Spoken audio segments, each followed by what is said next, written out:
déjà le premier jour, on a 30 commandes, j'emballe les plats avec ma tante et tout, et les livraisons partent. Malheureusement, fiasco, le livreur se fait percuter le premier jour par un véhicule, tous les plats sont à terre. J'ai connu un cambriolage. Après, je me suis rendu compte que le cambriolage même c'était le fait d'une de mes filles. C'était interne. J'ai connu des vols. Donc moi, mon problème, on va dire, c'était interne. Hello la famille, vous êtes sur la bonne chaîne, vous suivez Live TV, la télé sans filtre, votre télé préférée. Et d'ailleurs, c'est un réel plaisir pour nous de partager la prochaine heure avec vous. Écoutez, asseyez-vous confortablement, le club commence juste après ça.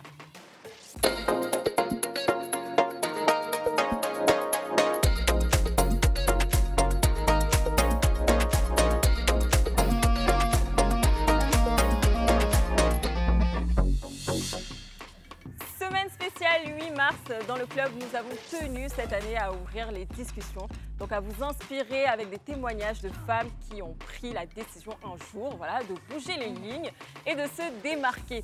Aujourd'hui, nous avons deux femmes qui vont vous montrer que le succès peut naître à partir de presque rien.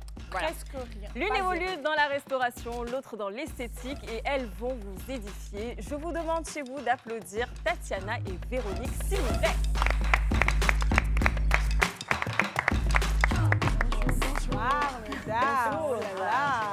Franchement, deux femmes inspirantes sur ce plateau du club. Quel plaisir, quel honneur, on va le dire comme ça. Donc moi, je dirais Véronique, Tatiana. Je ne sais pas si j'ai raison, si j'ai tort. On va déjà se présenter. On sait que Niki connaît déjà Véronique. On a entendu parler de Placali. Qui est Véronique? Qu'est-ce qu'elle fait dans la vie? Alors, je suis Véronique Vonant. Je suis la présidente de VOP Group qui a pour marque à succès le Placali à Bourré. Je suis Tatiana Conan, je suis esthéticienne et propriétaire des instituts Espa Fashionista.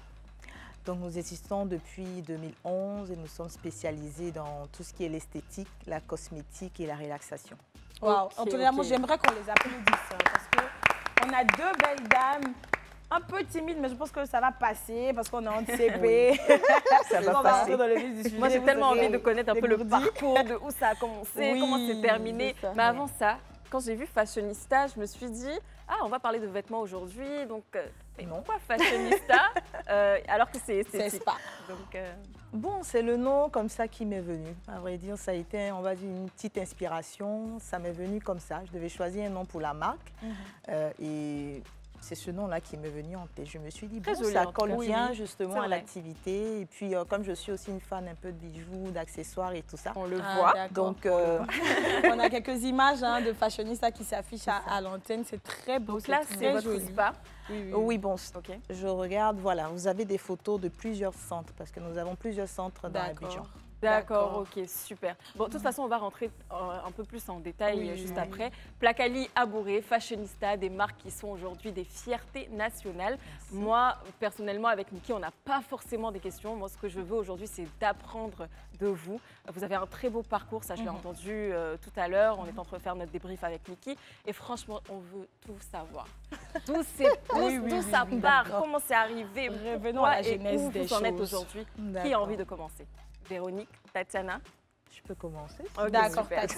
On est en copine. On est en copine. Voilà. Soyez relax. Alors, ça va venir, ça va venir. Honnêtement, moi, ça a été, on va dire, une belle découverte. D'accord. J'étais un voyage à Dakar. Et comme ça, en revenant, j'ai voulu essayer comme ça une nouvelle marque de maquillage, de fond de teint à l'aéroport de Dakar. Donc c'est comme ça que j'essaie et puis je tombe amoureuse de certains produits, je prends comme ça, bon je sais quand même un peu choisir, donc apparemment ça convient et tout. Je rentre sur Abidjan, en ce moment-là je travaillais dans la zone portuaire, voilà, dans un service commerce international à l'export. Donc tu étais déjà dans la vie active? Oui, j'étais déjà dans la vie active. D'accord. Et je commence bien sûr à porter mes nouveaux produits parce que je suis toute contente. Et j'ai mes collègues à chaque fois qui me disent, mais Tatiana, depuis que tu es revenue là, franchement... Tu es déjà, hein?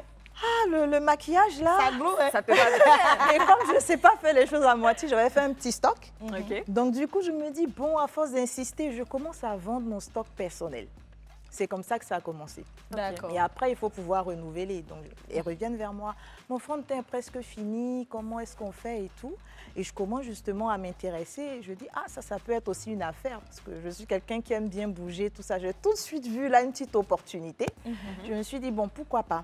Donc, c'est comme ça que je commence à me renseigner, à passer commande de produits là maintenant en Europe. Et je fais venir et je commence la commercialisation comme ça auprès de mes collègues.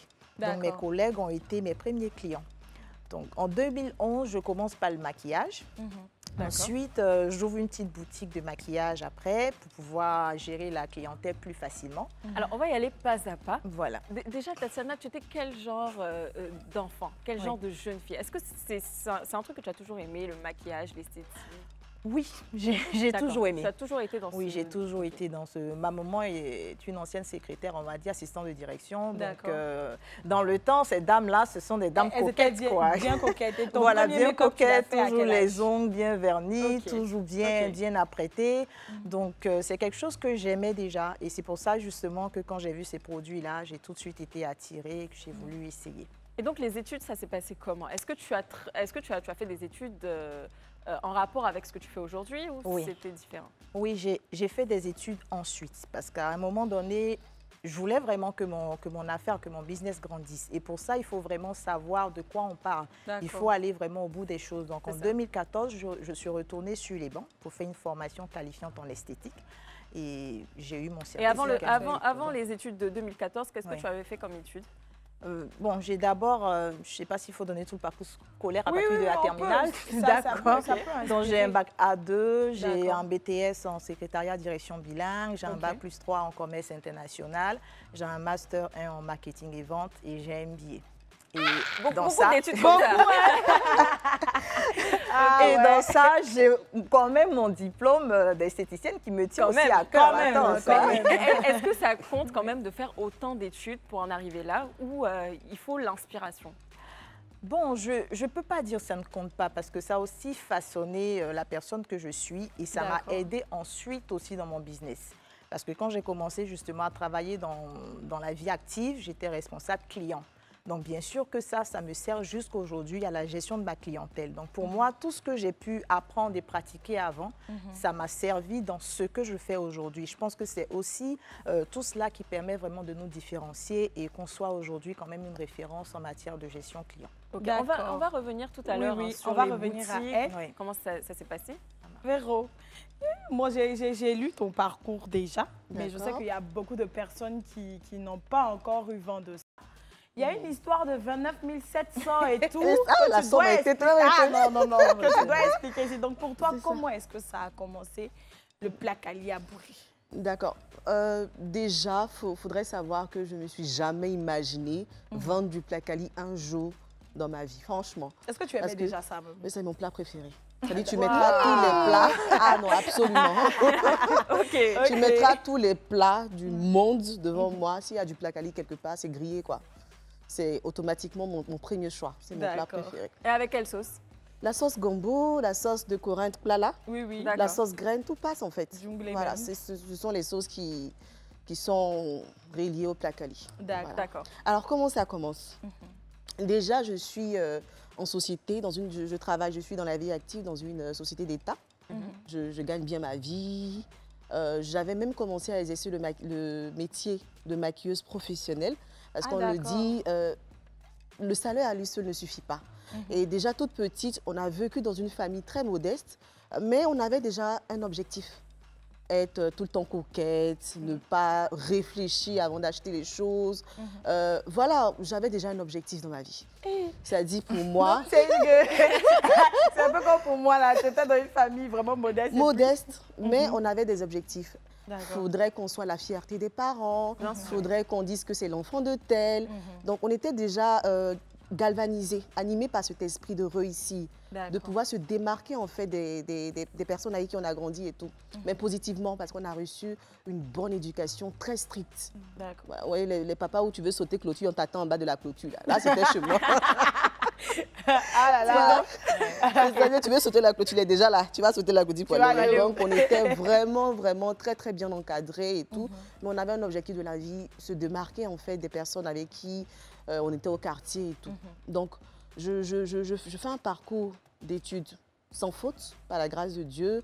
Les parents sont fiers, les tableaux d'honneur ici. Je n'ai pas vraiment souffert pour avoir un travail parce que dès que je sors de l'école, j'ai tout de suite une proposition d'Africa 24. Je suis à la régie commerciale. Ensuite, je me retrouve à être conseiller client à Bouygues pour le compte d'Acticol. Ensuite, je me retrouve à être chargée de formation dans une société d'État. Et tout ça, tu avais quel âge environ? J'ai commencé à travailler à 18 ans. J'ai eu mon bac à 16 ans. J'ai commencé à travailler très jeune, à partir de 18 ans. Et voilà, tout est parti très vite pour moi. Déjà que j'ai commencé, j'ai pas fait le jardin. J'ai commencé l'école Elle était à 4 ans au CP direct. CP indirect. Donc c'est allé très très vite pour moi, très vite. Et voilà, j'ai commencé à 18 ans, à Africa 24, ensuite conseiller client. Ensuite, je suis rentrée en société en tant que chargée de formation dans une société informatique d'État de la place et tout allait bien. Mais je n'avais pas encore ce hic-là parce que pour moi, en fait, j'aime challenger. Ça, c'est moi. D'accord. J'aime le challenge, j'aime me donner un objectif et puis atteindre l'objectif. Alors, je suis maquilleuse, je travaille, les fins du mois sont bien arrondies, je tombe enceinte. Et là, tu ne peux plus aller maquiller parce que tu es immobile. En plus, je t'ai cerclée. Donc, je ne peux plus faire d'efforts physiques. Tu te rends compte que la fin du mois est un peu difficile parce que tu n'as que ton salaire et puis bon, ce que le mari donne un peu à côté. Mais pour quelqu'un qui était habitué comme moi à dépenser, à bouger, à ce que tu voulais aussi, voilà, c'est ça. C'est compliqué. C'était un peu compliqué. Du coup, je me lève un matin avec l'envie toujours de manger le placali. J'avais ma tante en fait qui vendait du placali au quartier. Ça, c'était quand tu es enceinte? J'étais enceinte, c'est ça. Ça a commencé par OK. C'est ça, ça a commencé par la grossesse. Le bonheur. Donc, je me rends chez ma tante qui vivait dans mon quartier d'enfance à Koumassi-Remblai. D'accord. Elle vendait déjà son placali au bord de la rue depuis plus de 10 ans. Waouh. Oui. Et moi, j'arrive, je lui dis, je veux manger le placali. J'arrive, je l'appelle, je viens manger le placali et tout. Quand je suis là, je suis en train de manger le placali. C'est comme en fait un déclic. Je commence à imaginer plein de choses. Je me rends compte qu'en fait, je suis obligée de me déplacer jusqu'à Koumassi pour manger du bon placali parce que je sais que je connais l'hygiène ou son cadre de travail et tout. Et je me rends compte qu'on n'a pas vraiment de restaurant spécialisé en placali, alors que c'est mon plat préféré. Donc, automatiquement, c'est mon besoin à moi. Je me dis que ça peut être le besoin de quelqu'un. Et ça, même, c'est notre besoin. Même. Ça peut être le besoin de quelqu'un. C'est-à-dire, quelqu'un, il est là, il est bien nanti, il est bien habillé, mais la dame au coin de la route, elle vend du placali, mais à cause du cadre, il ne peut pas aller s'asseoir, en fait, pour manger du bon placali. Automatiquement, je lui dis, on va faire quelque chose. On va faire du business. Elle dit, de quoi je parle? Mais comment tu lui as dit ça? Comme ça. Non, maman, là. Comme ça, je lui ai dit, t'attends, on va faire du business avec le placali. Elle dit, tu parles de quoi même? Je lui ai dit, bon, prépare, laisse-moi faire le reste. Tu as confiance en moi, non? Elle dit, moi, je te suis. Si ça doit marcher, je te suis. Et c'est comme ça que je récupère l'activité. Alors, j'investis exactement 29 700 francs. Elle avait déjà son placali. Tout ce que je fais, je prends ma voiture, je vais à Djamé. Je me renseigne sur les bols d'emballage, les sachets et tout. Je récupère tout ça, j'achète, ça ne m'a pas coûté grand-chose. Ensuite, je reviens sur place, je fais des partenariats avec des livreurs. On se donne rendez-vous. J'avais déjà, moi, mes connaissances. J'étais un peu connue quand même à cause du maquillage et tout. Je lance l'activité, je lance une page Facebook où j'appelle le placali Abouré. Abouré parce que déjà, je suis de la région. Je suis de Beaunois, les Abourés. Et puis, on sait que Beaunois, en fait, est prisé pour la qualité de son manioc. On y trouve le meilleur placali. Et le placali n'est pas aigre, le goût, franchement, c'est délicieux, c'est light. Donc, je décide d'appeler ce placali, la placali Abouré, parce que je savais que ça allait susciter, en fait, des questionnements. Au passage, on salue tous les Abourés qui nous regardent. C'est ça. Oui, on fait un gros coucou. C'est ça. Donc, je savais que ça allait susciter en fait de l'engouement. Pourquoi placali Abouré? Parce qu'on a l'habitude de voir placali chez Aou, placali chez Véronique. Mais placali Abouré, on n'en voit pas, ou placali Baoulé même. Je ne pense pas que quelqu'un ait déjà... Je ne vais pas mentir, c'est à cause du nom placali Abouré que j'ai commandé mon premier plat chez Exactement. toi. Parce que je me suis dit placali Abouré.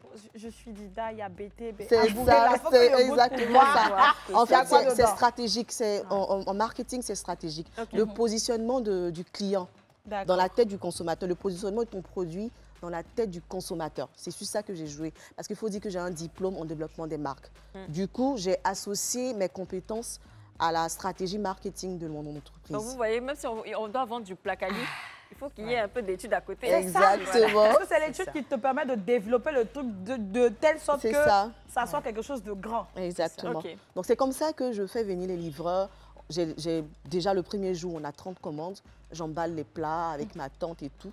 Et les livraisons pâtes. Malheureusement, fiasco, le livreur se fait percuter le premier jour par un véhicule. Tous les plats sont à terre. Donc ça, c'était le premier jour, la première livraison. Le premier jour, la première livraison. Et tu avais combien de commandes ce jour-là?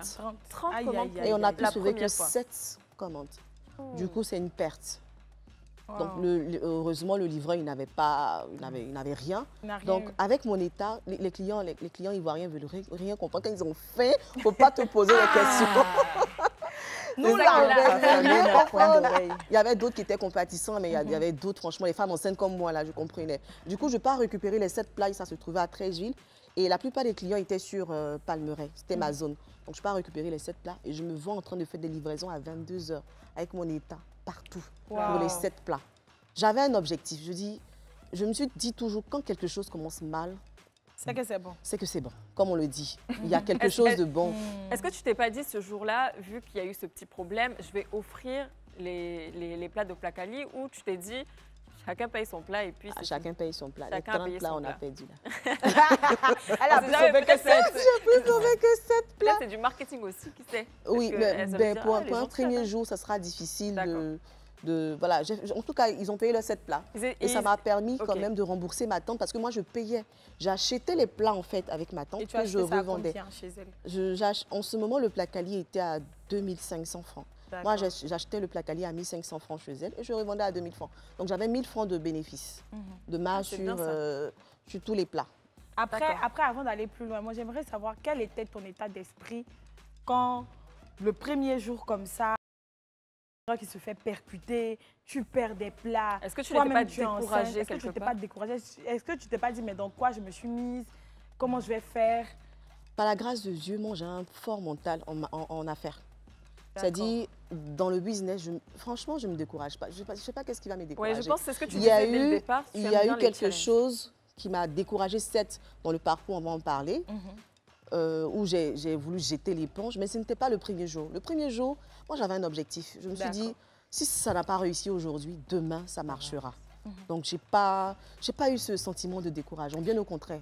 D'accord. Avant de revenir à toi, Tatiana, est-ce que toi aussi, à un moment donné, tu as eu ce truc-là où tu as voulu abandonner, où c'était tellement difficile?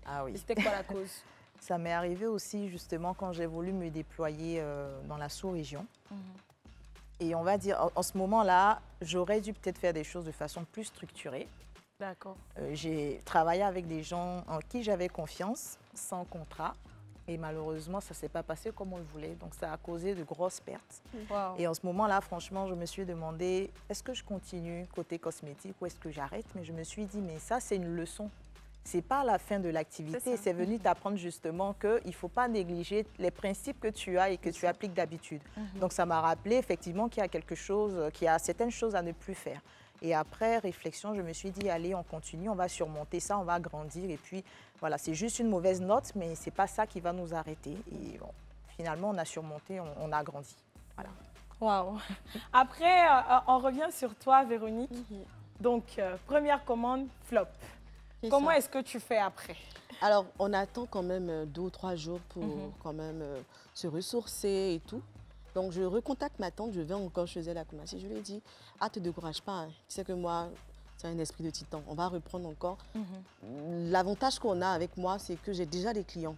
Il y a des personnes qui me font confiance à cause de mon image, ils savent quel genre de personne je suis. Donc, j'ai tout le temps des personnes en fait, pour m'encourager dans ce que j'entreprends. Donc, je n'ai pas eu de peine à avoir...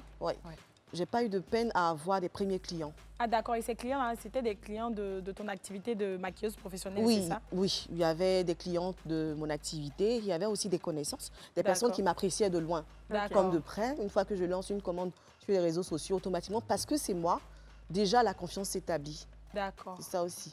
Donc j'avais déjà une base clientèle minime, donc je propose encore des plats, des rétentes encore, et c'est comme ça qu'on commence à avoir 30 plats. 40 plats, 50 plats de commandes, on fait des livraisons au fur et à mesure. Je me suis dit, je gagnais pratiquement 50 000 par jour, sans faire de marché, sans rien. Il suffit de juste revendre sur les réseaux sociaux et je gagnais 50 000 francs, 60 000 francs et tout. Et je me suis dit, attends, c'est vrai que l'argent commence à rentrer, mais c'est encore petit. Je vais remonter encore la poste. On peut mettre le jet comme ça. Là, ça commence à devenir croustillant. Oui. Quand tu vois que ça marche bien, que tu as envie d'aller un peu plus loin. Un peu plus loin. Après, je sais que tu as eu envie d'ouvrir un espace, bien évidemment. On va en revenir, mais pour le moment, Tatiana, j'aimerais que tu m'expliques. Quand ton stock il est fini comme ça, tout le monde a dit, bah, écoutez, moi je veux bien tes produits, ça m'intéresse. Ils ont testé les produits, ils ont aimé les produits, ils en veulent encore et encore. Et tu as décidé donc à partir de ce moment-là de faire quoi? J'ai décidé de ravitailler pour pouvoir fournir justement cette nouvelle clientèle. Est-ce que tu es repartie Voilà, parce que tu avais voyagé. Non, je ne suis pas repartie parce qu'il faut dire que j'ai une grande peureuse de l'avion. Donc déjà, ça peut être un détail, mais ça m'a freinée. C'est pas grave. Donc je me suis plutôt tournée vers Internet pour pouvoir faire des achats à distance sur Internet. Des mêmes produits là? Et pour des le mêmes coup, produits. est-ce que tu n'avais pas pris le numéro du fournisseur là-bas? J'y avais pas pensé parce que moi, j'avais juste pris mon stock. Je me suis dit, bon, en plus, j'avais pris un bon stock. J'ai ça pour un moment. Le temps que ça finit, j'ai le temps de trouver comment me ravitailler et tout. Et justement, je me suis renseignée sur place pour savoir si ce n'était pas possible de se ravitailler sur place. Et je vois que personne n'en vend. Personne n'en vendait de cette marque-là. Donc, je me rends compte que vraiment, il y a un marché, quoi, parce que impossible de trouver à Abidjan. Et donc, j'ai commencé à commander en ligne, à faire venir. Je vendais bien sûr à mes collègues. Après, j'ai créé un groupe sur Facebook pour pouvoir proposer justement à d'autres personnes. Et je vendais du coffre de ma voiture devant la maison. Ah, d'accord. C'est comme ça que j'ai commencé. Comment ça? Moi, le semblant de vide-grenier, on le fait, toi, tu le faisais dans le coffre de ta voiture. Oui. D'accord. C'est-à-dire, tu mettais tes affaires dans le coffre de la voiture je mettais mes tu ouvrais le coffre? Oui, j'ouvre le coffre, c'est-à-dire que je donne des rendez-vous aussi, justement, grâce au groupe Facebook et tout ça. Parce que pour le maquillage, il faut pouvoir tester. Voilà, il fallait vraiment apporter une valeur ajoutée. Ce n'était pas juste vendre, il faut conseiller, il faut guider, il faut tester par rapport à la carnation et tout. Donc, je donnais rendez-vous à ces dames-là devant la maison, dans le coffre de la voiture. Mais est-ce que tu n'avais pas peur que tes clientes te connaissent chez toi, ton environnement et tout? Parce que c'est un peu risqué quand même. Hein. Bon, on ne rentrait pas vraiment dans la voiture. Je garais devant la maison et on était dans le coffre de la voiture. Donc, je déployais le coffre de la voiture. Je déployais et il y avait les produits et c'est comme ça. Et je vendais vraiment bien à ce moment-là. Mais à partir d'un moment aussi, on veut offrir un certain confort à la clientèle parce que tu ne vas pas recevoir une cliente 2, 3 fois dans le coffre de ta voiture tous les jours. Et pendant ce temps-là, tu gagnais combien par jour? Bon, je faisais venir, on va dire, des valises de 23 kilos. Et pour écouler la valise de 23 kilos, il me fallait 4-5 jours. 400 jours. Pour que tout sorte. D'accord. Et ça te faisait combien en 4-5 jours? Est-ce que j'ai encore les chiffres? Parce que là, tout à l'heure, on a entendu 50, on a entendu 50, 80, on a bloqué d'abord. Donc, t'as dit, c'était des marques quand même d'un certain niveau. Donc, sur la valise, on va dire qu'on allait sur minimum de 3 millions. On va dire ça comme ça. D'accord. Attendez là, toi tu aimes mes comptes. On va pas aller prendre ta voiture pour faire. Ce que je voulais dire là, c'est que ce matin, je me suis réveillée, je regardais mes produits comme ça. Il y en a beaucoup, hein. Je ne vais pas commencer à vendre.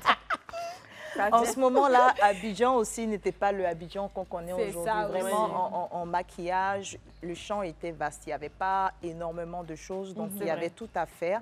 Et puis, comme je dis, c'était aussi des marques d'une certaine qualité. Donc déjà, le prix d'achat n'était pas aussi bas que ça. Donc, ce qui m'a aidé aussi, c'est d'abord de commencer à vendre avec les collègues parce que je ne pouvais pas me permettre de faire venir 23 kilos comme ça en une fois. Voilà, et je ne pouvais pas vraiment même financièrement investir dedans comme ça. Donc, justement, le fait que mes clients, mes collègues m'aient fait confiance, qu'ils aient acheté les produits et tout ça, c'est cet argent-là qui a permis de réinvestir, de ramener d'abord des petits cartons. Ensuite, un petit carton devenait 2 petits cartons, qui devenaient 3 petits cartons et après, on est passé à la valise. Non, mais de se soutenir, hein, Antonella. Tu vois, un collègue, c'est bon de se soutenir. Je tiens vraiment à leur dire merci parce que sans eux, je ne pense pas qu'il y aurait eu Fashionista. Et ça, dès que j'ai l'occasion, je leur dis. Ils ont été les premiers à m'avoir fait confiance. Vraiment, ils n'ont pas hésité tout de suite. Ils ont testé les produits. Ils ont pris les produits. J'avais même des collègues masculins qui achetaient pour leurs femmes. Donc tout le monde a participé vraiment à faire naître Fashionista, quoi. C'était un peu communautaire, on peut dire. Et on le voit hein, des deux côtés, c'est à peu près la même histoire, même si ce n'est pas la même activité. De son côté, tu as eu une idée, tu es allé voir une tata, tu t'es dit on va commencer, tu as essayé la première fois, malheureusement ça n'a pas trop bien marché, mais tu n'as pas abandonné, tu as continué quand même. Toi aussi de ton côté, tu t'es dit tu vas essayer quelque chose, ça marche, ça prend et puis petit à petit, de un plat, ça va à 30 plats, 40 plats, 50 plats. Et puis, du coffre de la voiture, on va où? Du coffre de la voiture, bon, moi, je suis vraiment un peu frileuse, donc je me dis, allez, vas-y, étape à étape. D'accord. Donc, je pars au marché de Belleville, qui était le marché, on va dire, le plus proche de chez moi. Donc, je prends une petite boutique là, et rapidement, les clientes viennent, mais elles trouvent que, voilà, non, c'est trop petit. Il commence à avoir de plus en plus de clients. Donc, j'avais sous-estimé un peu la demande. Donc, du coup, je déménage ensuite à Trècheville, vers une radio. Et je décide justement de rajouter une prestation. Et c'est comme ça que j'ai commencé par l'onglerie. Je me dis, il y a le maquillage et tout. Mais la vendeuse était aussi prothésiste ongulaire. Donc, pourquoi ne pas justement rajouter cette partie-là? Et ça a été vraiment, on va dire, la première brique de Fashionista comme on connaît. C'est-à-dire tout le côté esthétique a ensuite suivi, le côté cosmétique, la relaxation. Voilà, ça s'est fait étape à étape. Alors, c'était plutôt facile pour toi de trouver des gérantes pour s'occuper de ta boutique ou est-ce que c'est toi-même qui le faisais?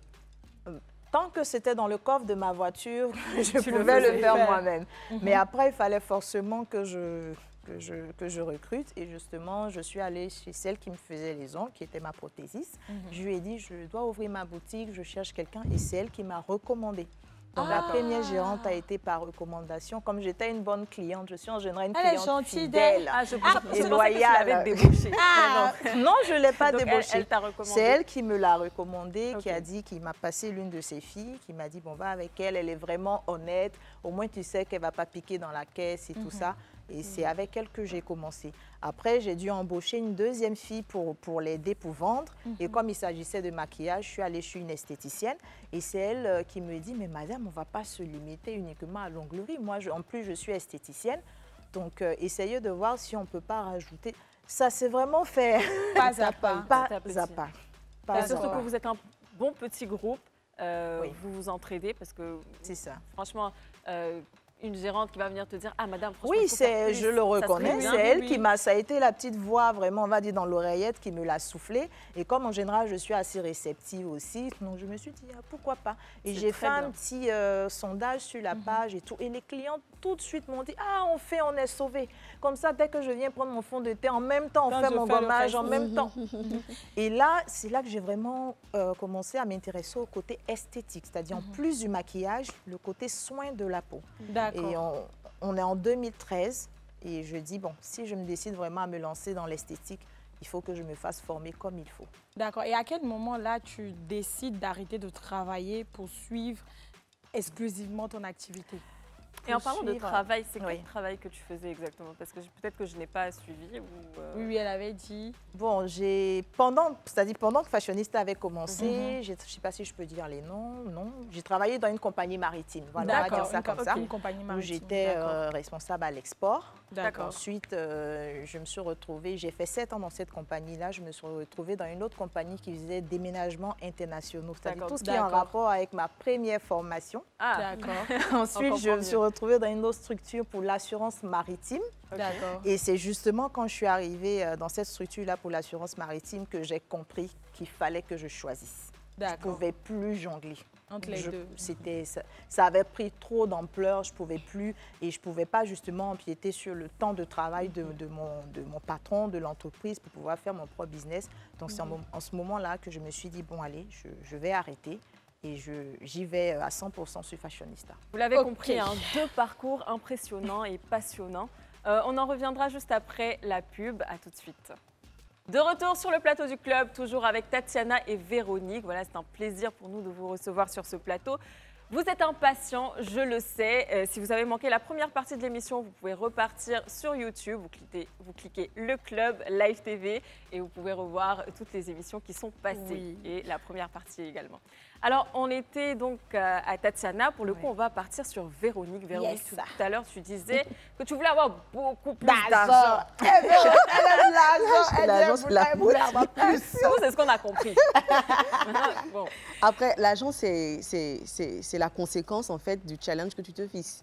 Pour moi, c'était un challenge. Bien sûr. Un challenge de pouvoir apporter un plus, si vous voulez, un plus à ce qu'on appelle le placali. Moi, j'aime le placali. Je ne peux pas me retrouver dans un coin bizarre en train de manger, surtout, voilà, ou bien commander en cachette et tu te mets bien à la maison. Souvent, on a envie de passer dans un restaurant, tiens, chic, manger du bon placali, puisque c'est un plat typiquement ivoirien. C'est clair. Donc, je me suis dit, alors, quand on a, déjà, je reviens à l'histoire, quand on a commencé à avoir plus, la demande commençait à être plus forte que l'offre, on s'est dit, on a participé, si vous voulez, au Festival du Placali d'Abidjan en 2021.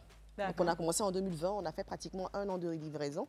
Et en 2021, on participe au Festival d'Abidjan. On est plus de peut-être 15 restaurateurs. C'est la première fois qu'on y participait. À la fin des 3 jours, on fait le meilleur restaurateur et où le public vote, le restaurant Le Placali à Bourré est vainqueur de ce festival. Automatiquement, ça commence à être un autre déclic. Je me dis, maintenant qu'on a pu, si vous voulez, rassembler un bon nombre par rapport à la clientèle, on se dit, pourquoi ne pas mettre un restaurant physique? Parce que là, les gens veulent venir manger sur place et tout. Et c'est comme ça qu'avec l'économie de 1 an qu'on a pu faire en livraison, on fait le premier restaurant à la Riviera Jules Verne. Parce que la plupart des clients venaient de la Riviera. D'accord. On fait le premier restaurant à la Riviera Jules Verne.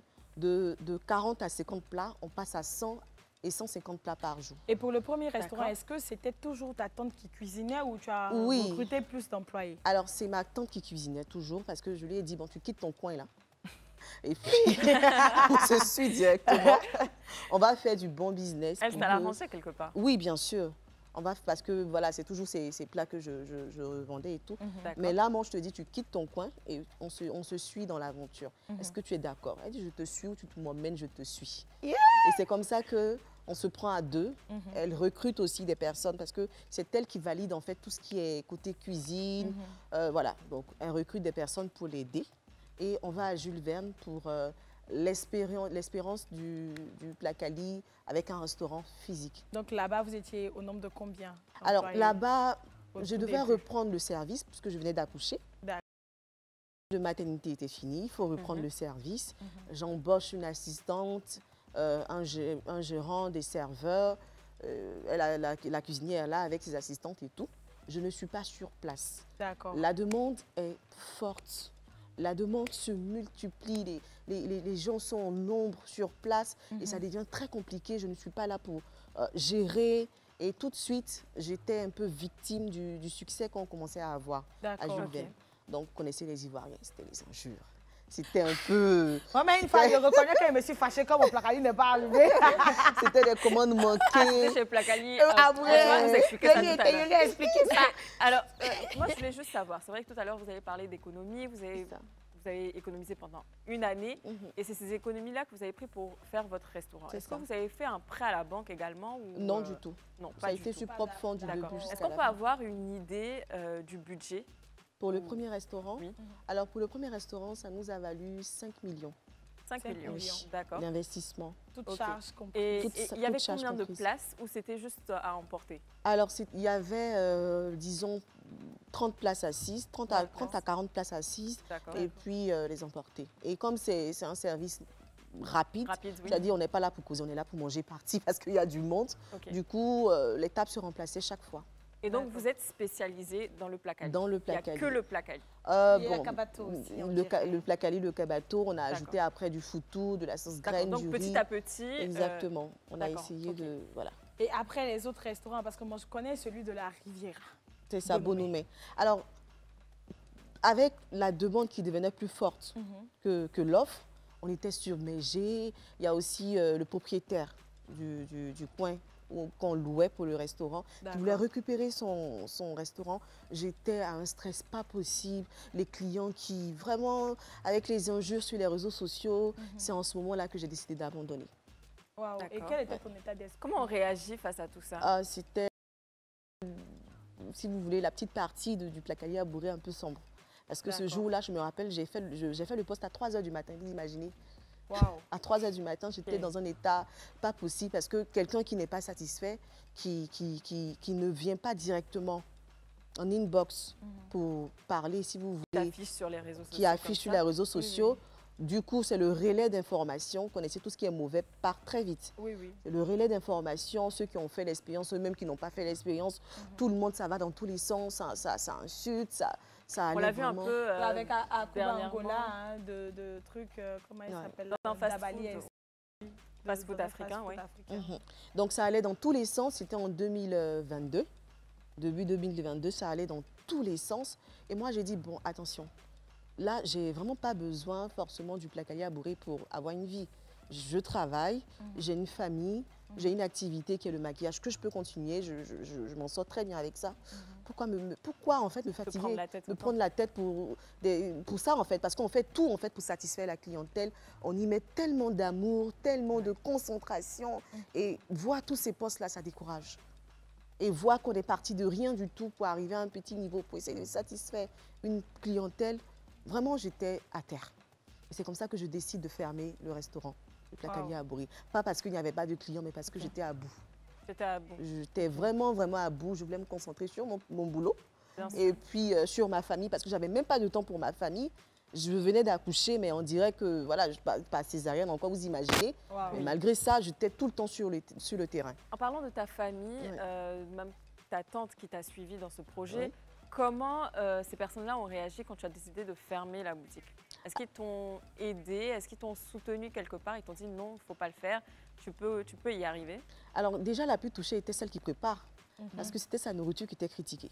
Du coup, elle était un peu plus touchée. Elle se dit, bon, c'est mieux, j'allais dans mon coin, on ne m'insulte pas, on ne me connaît pas sur les réseaux sociaux. Je vends mon petit truc et puis j'avance, que de nous faire insulter tout le temps alors qu'on essaie de satisfaire la clientèle. C'était un peu bas. Après, le soutien, bien sûr, en plus de ma famille, est venu des propres Ivoiriens. C'est-à-dire qu'on finit de t'insulter et après, on vient te soutenir encore. Les Ivoiriens sont tellement formidables. Allez, s'ils n'ont pas soulevé votre déposé. C'est-à-dire qu'ils ont vu qu'ils sont allés un peu trop fort. Et le soutien est venu des personnes que je ne connaissais même pas. Des influenceurs, du public, des clients quand même qui sont restés fidèles, des personnes pour dire, ah, petit amusement, on a fait là, c'est ça, tu veux fermer là? Non, moi, je comme moi. Donc, c'était un peu ça, des appels, des enfants que je recevais. Il y a une dame qui m'a passé son enfant. Ah, tata, ne ferme pas ton coin, vraiment, je veux manger. C'était des petits appels comme ça qui m'ont fait vraiment plaisir. C'est ça, au final, c'est quand tu as plus de succès que les gens commencent à parler de toi, commencent à te critiquer. Et c'est cette partie-là, en fait, qu'il ne faut pas se décourager. Exactement. Et j'ai compris que pour le respect de toutes ces personnes-là, pour le respect des personnes qui sont restées fidèles au Placalier Abouré et pour le respect de mon personnel qui, malgré toutes ces étapes de notre parcours, qui est resté fidèle, je me suis dit, il ne faut pas abandonner. S'il y a tout ça, c'est parce qu'il y a un objectif très grand devant. Vas-y, prends ton courage. Et c'est comme ça, quelques semaines après, je me dis, je change de cadre. De toute manière, la dame ne me veut plus dans son coin. Je change de cadre. Je vais faire un retour du Placalier Abouré. Mais cette fois-ci, je vais associer digitalisation et professionnalisme. Quelque chose de plus élaboré. Exactement. Et c'est comme ça que je fais le restaurant de Bonoumet. On en reviendra. Oui, on en reviendra parce que tu as parlé de digitalisation, de tout. En tout cas, ce sont des femmes qui sont vraiment accomplies et vraiment élaborées. Ce qui est bien, c'est que ça va petit à petit et on évolue petit à petit. Toi, de ton côté, Tatiana, tout à l'heure, Niki te l'avait demandé. Tu as eu une période aussi sombre où tu as décidé d'abandonner. Et qu'est-ce qui s'est passé à ce moment-là? Est-ce que toi aussi, de ton côté, tu as eu des critiques comme Véronique? Bon, moi, c'était un peu différent. Parce que j'ai eu, on va dire, moi j'appelle ça de la chance quand même d'avoir toujours eu de bons retours. C'est-à-dire que en fonction des clients, les retours des clients étaient plutôt positifs. Voilà, et c'était vraiment beaucoup de bouche à oreille. Donc la difficulté venait de l'intérieur, une fois que j'avais grandi avec les employés et aussi quand j'ai décidé de me déployer. Parce que quand j'ai lancé l'esthétique, j'avais une équipe j'avais l'équipe de départ, j'avais une plus grande équipe. Et ça ne se passe pas forcément avec les employés comme on le veut. Et c'était quoi? C'était vraiment l'esprit même, c'est-à-dire que j'avais rajouté des personnes qui ne partageaient pas ma vision et donc qui étaient là, on va dire, un peu pour le décor. Et ça, c'est quand tu as quitté ton travail, hein? Non, là, je n'avais même pas encore quitté mon travail. Ça, justement, c'est quand j'ai quitté la petite boutique où j'avais fait l'onglerie pour pouvoir agrandir et proposer l'esthétique. Donc, l'esthéticienne, elle ne pouvait plus gérer toute seule parce qu'il fallait plus de personnes. Donc, j'ai décidé de renforcer l'équipe. Sauf que les personnes qui sont venues à ce moment-là n'étaient pas venues vraiment avec l'esprit qu'il faut. Donc, ça a fini de contaminer celles qui étaient déjà là, qui étaient dans un bon état d'esprit. Madame, on a fait ça, ils l'ont contaminé aussi. J'ai connu un cambriolage. Après, je me suis rendu compte que le cambriolage même c'était le fait d'une de mes filles. C'était interne. J'ai connu des vols. Donc, moi, mon problème, on va dire, c'était interne. C'était pas vraiment auprès des clients et tout ça, mais c'était à l'intérieur qu'il y avait le serpent et qu'il fallait gérer. Donc, et comment tu as pu gérer cette étape-là? Comment tu as pu avancer? Est-ce que tu as mis des gens à la porte? Ah oui, quand il y a eu le cambriolage, déjà. Et comment tu l'as appris même? Comment tu as su déjà que tu as eu ce cambriolage-là et c'était dû à une de tes employées? Bon, déjà, le cambriolage, quand il est arrivé la veille, la gérante devait faire un dépôt à la banque qui n'a pas été fait. Soi-disant parce que ça avait été remis au lendemain. OK. C'est dans la nuit que le cambriolage se passe. Et on va porter plainte et tout ça. Et on essaie vraiment de bouche à oreille de savoir qu'est-ce qui se passe et tout. Et c'est vraiment dans la bouche du vigile en bas qu'on va avoir certaines informations. Donc, c'est pas facile. C'est pas facile. Hein. Surtout moi, le personnel, au début, ça a été vraiment ça. J'ai failli abandonner à maintes reprises. C'était à cause du personnel. Et quand ce cambriolage est arrivé et que j'ai eu vraiment les comptes, c'était évident que c'était vraiment quelqu'un de l'intérieur. J'ai dit, bon, allez, j'arrête avec tout le monde et je stoppe, je ferme et je réouvre après. Et c'est en ce moment-là, pendant que je dois fermer et tout, je m'intéresse de plus en plus à l'esthétique. Donc, je vais sur le site d'une école d'esthétique ici à Abidjan. Et puis, il y a un numéro de téléphone. Et puis, je dis, bon, je vais les appeler pour voir. On ne sait jamais. Peut-être qu'ils ont des filles qui sont bien et tout ça, qui pourront m'aider. Et je tombe comme par hasard sur le propriétaire de l'école. D'accord. Et je lui explique un peu la situation. Vraiment, là, je ne sais même pas quoi faire. C'est-à-dire, j'étais un peu un papounet, là. Donc, j'ai déversé toute ma frustration. J'étais désespérée. Et il me dit, bon, écoute, ma fille, ne t'inquiète pas. Je vais te confier à une dame qui est l'une de mes enseignantes, qui est professeure d'esthétique. Contacte-la de ma part. Elle va vraiment te guider. Ne ferme pas d'abord, ne ferme pas. Va, discute avec elle. Et ensuite, si tu décides de fermer, tu fermes. Et c'est comme ça que j'ai appelé ces dames-là. Et là, on va dire que Fashionista est passé vraiment à un autre niveau parce que l'équipe était déjà partie. Elle m'a ramené d'autres filles qui sortaient de l'école. Elle a dit, écoute, si tu n'es pas du métier, les filles, il faut savoir qu'il y a un respect que tu n'auras pas jusqu'au bout. Donc, moi, la première condition, c'est que tu fais la formation jusqu'au bout, tu as ton diplôme et ensuite, on met tout en place.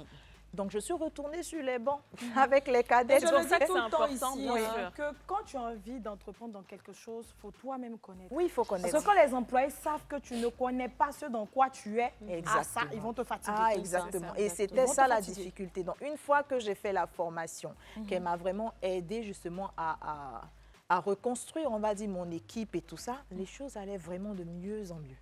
C'est-à-dire que les filles savaient qu'elles avaient quand même quelqu'un en face qui pratique aussi, qui est esthéticienne, qui n'est pas juste là pour de l'argent, mais qui s'est fait former.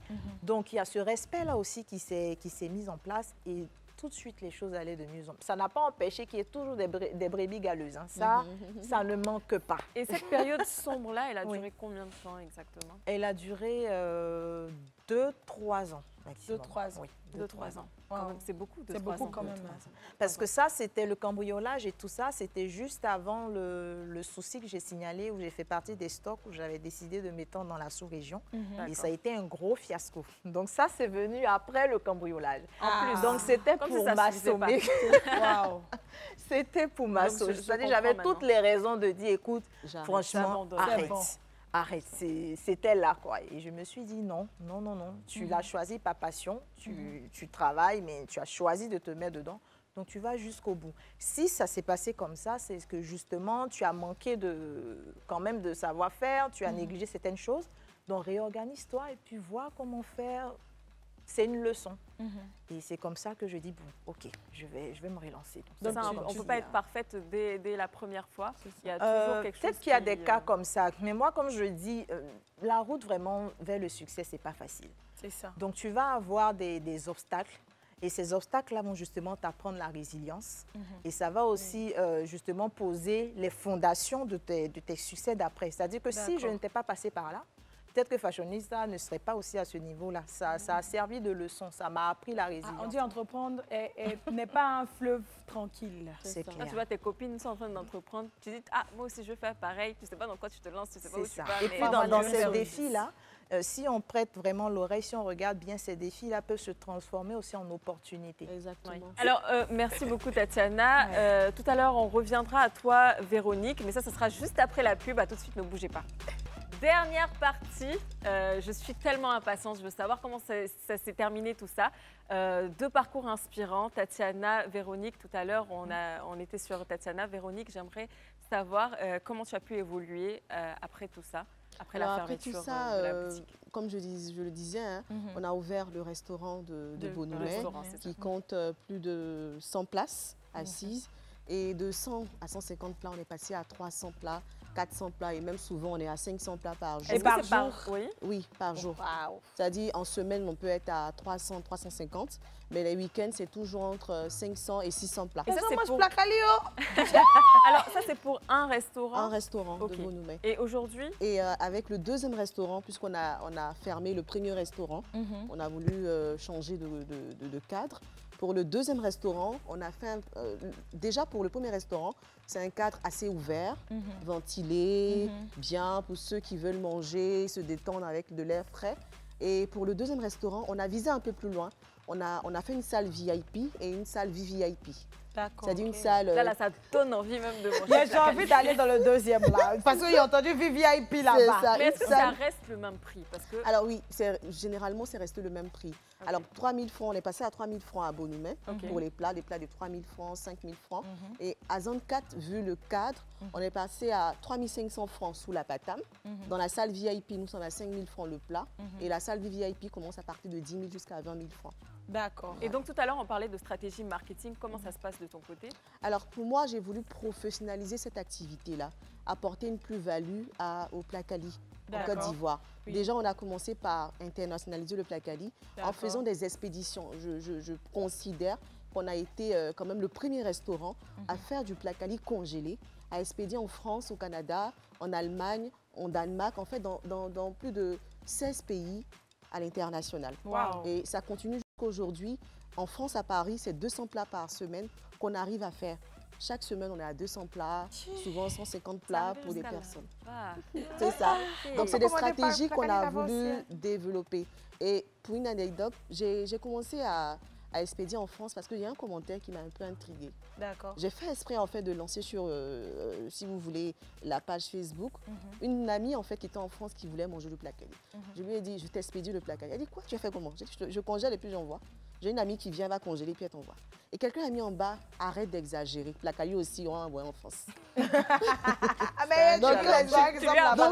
quand j'ai vu ce commentaire, pour moi, ça a été un plaisir. C'est-à-dire que j'ai souri, j'ai dit, oh Seigneur, merci pour ce challenge. Automatiquement, je n'ai même pas attendu des jours. Le lendemain, j'ai commencé à savoir qui expédie des colis à Paris, comment ça se passe. Je me suis renseignée et top. Une semaine après, j'ai commencé les livraisons. Mais tu n'as pas fait une vidéo pour montrer Bien sûr, on a fait des vidéos, des clients qui ont reçu à la gare de Lyon, à Neuilly-sur-Marne, des clients qui reçoivent leur plat et tout. Et c'est ce qui a fait un peu la promotion. Et en plus de la stratégie externaliser le Placali, j'ai aussi fait le centre d'appel pour un restaurant spécialisé en Placali. Je pense qu'on a été le premier restaurant aussi spécialisé en Placali à avoir un centre d'appel pour vraiment professionnaliser l'activité. On recevait quand même plus de 500 à 1000 appels par jour. Comment gérer tout ça? Je me suis dit, pour fidéliser la clientèle, fais un centre d'appel qui va recevoir les commandes. On va bien faire la stratégie, gérer les appels, mais aussi un SAV, service après. Après chaque livraison, après chaque commande, on rappelle le client pour faire une évaluation à chaud. qu'est-ce que vous avez aimé, qu'est-ce que vous n'avez pas aimé, est-ce que le livreur il a été courtois. Ça permet aux clients d'être rassurés et de rester fidèles. C'est des stratégies un peu digitales qu'on apporte. Aujourd'hui, combien d'employés tu emploies avec tout ce groupe-là? Alors, avec le groupe, aujourd'hui, on est 60 personnes. 60 personnes. Oui, 60 personnes, avec le centre d'appel, les 2 restaurants, on a plus de 60 personnes comme employés. On a vu aussi, on a vu aussi respect que tu as près de 6 distinctions. Oui, c'est ça. Par la grâce de Dieu. Bravo, bravo à toi. Bravo. Un parcours vraiment inspirant. Et toi, de ton côté, Tatiana, comment ça se passe aujourd'hui? Et quelle est ta stratégie marketing également? Bon, aujourd'hui, Fashionista, c'est 5 centres. Donc, on a 4 centres sur Abidjan. Applaudis ça. C'est 5 centres, on a 4 centres sur Abidjan. N'oubliez pas que c'était le coffre de la voiture. Oui, le coffre de la voiture devant la maison à 5 centres. Okay. À 5 centres, 4 sur Abidjan, 1 sur San Pedro. Magnifique. Et ça a été aussi pareil, c'est-à-dire vraiment se professionnaliser. Et comme moi, j'ai vraiment connu tout ce qui est problème interne, donc j'ai commencé à travailler déjà en interne. D'accord. Donc il fallait vraiment travailler sur l'engagement des filles, sur les protocoles, s'assurer déjà que qu'en interne, on est vraiment au top. Et ensuite, avec les clientes et tout ça, ça suit. Donc, on a vraiment travaillé jusqu'au bout. C'est-à-dire tout. Et j'ai cru qu'aujourd'hui, tu fabriques tes propres produits? Oui, oui. D'accord. Et ça se passe bien? Ça se passe bien. Ça se passe bien. On a relancé vraiment la cosmétique. Ça se passe vraiment bien. On est très contents. L'esthétique aussi, ça se passe bien. Aujourd'hui, nous sommes 19 esthéticiennes, pardon.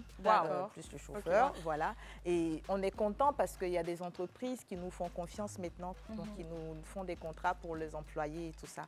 Donc ça veut dire quand même qu'on a atteint un certain niveau de professionnalisme. Loin. Voilà. Et c'est quoi les gammes de produits? C'est pourquoi? Pour le visage, pour le corps? On a vraiment un peu de tout. Que ce soit produit capillaire ou que ce soit produit pour la peau ou que ce soit vraiment tout ce qui est, on va dire, soins remodelants, comme vous dites, amincissant et tout ça.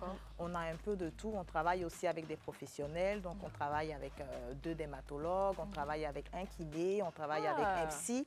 Donc, vraiment, une fois qu'on atteint nos limites, on se charge de renvoyer nos clientes ou nos clients vers ces professionnels-là qui prennent le relais.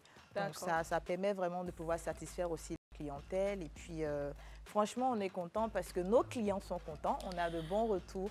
En tout cas, nous aussi, nous sommes contentes. Moi j'aimerais savoir ce que vous pensez l'une de l'autre. Antonella l'a dit tout à l'heure, hein, vous vous êtes écoutées. Vous connaissez maintenant le parcours de chacune. Qu'est-ce que toi, Véronique, tu penses de Tatiana? Bah, c'est un parcours très inspirant, très inspirant, du coffre de la voiture à 5 centres d'esthétique. C'est vraiment une femme battante. C'est un modèle. Ouais. Et toi, de ton côté, Tatiana, qu'est-ce que tu en penses du parcours de Véronique? Elle était enceinte, elle s'est dit, j'ai envie de Moi, je suis impressionnée parce que c'est vrai que je ne connaissais pas vraiment son parcours et de voir vraiment comment ça a évolué. On ne peut qu'être fiers, voilà, de savoir que l'idée est venue comme ça et qu'elle est allée jusqu'au bout de ses rêves. Est-ce que vous avez un dernier message à faire passer à ces femmes-là qui nous regardent en ce moment? Déjà, pour moi, je dirais qu'il faut commencer par ce qu'on aime. D'accord. C'est-à-dire qu'il faut se créer le besoin. Qu'est-ce que tu as c'est-à-dire, quel est le manque, en fait, dans tes habitudes? Tu peux commencer par ça. Et l'idée est venue du fait que j'aime le Placali et j'ai pensé à commercialiser. Aujourd'hui, après 10 ans de service, j'ai carrément démissionné pour me consacrer entièrement à mon activité. Et j'ai plus de temps pour ça. J'ai abandonné, enfin, j'ai laissé le maquillage professionnel.